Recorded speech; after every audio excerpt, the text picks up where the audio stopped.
what you do to me. I will forgive you, but I can't forget. Welcome to the State of the Tourism Industry Conference. Wonderful conversations going on here. People looking for solutions, looking for new markets, looking at ways to collaborate. I think there's this region, they understand that a rising tide floats all boats. Everybody's in this together and they want to work together. Peter, why don't you go ahead and introduce yourself and tell us what you do? Sure, I'm Peter Cerdá. I'm IATA's Regional Vice President for IATA. I represent the airline industry. The entire airline industry, it's a big beast, and of course, vital to tourism, moving people in and out. Tell us what you're excited about at the conference here. Well, it's really about collaboration. It's an opportunity to sit down with ministers of travel and tourism and really listen to them and see what their expectations is on air transportation. For the Caribbean, air transportation is the primary mode of movement between islands, back to North America, to Europe.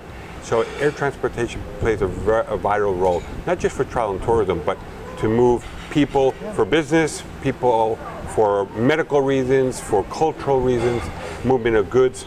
So for us, it's really critical to have a very open, transparent relationship with the governments here and to help them further grow on the global stage.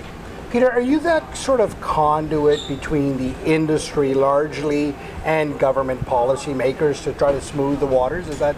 Yes, I am, and sometimes they're smooth waters, sometimes they're a bit rough, and sometimes we have hurricanes.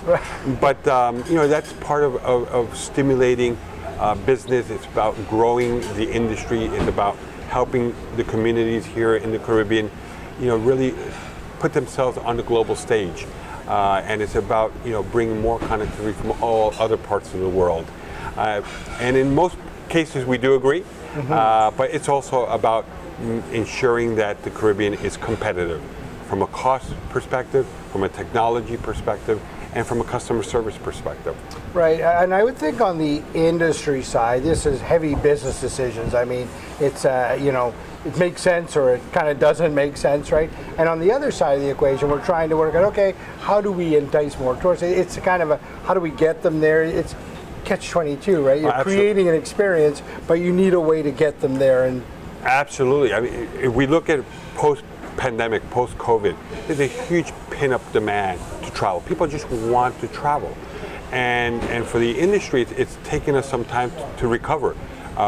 We've lacked airplanes, we've lacked pilots and ground staff, so we haven't been able to operate at 100%. In the Caribbean, we should be by end of this year at 100% compared to 2019. But we have markets like Dominican Republic that's been 23% above 2019.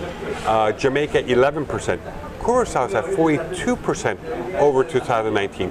So we have some of these countries that have really done a very good job on stimulating the travel and tourism market.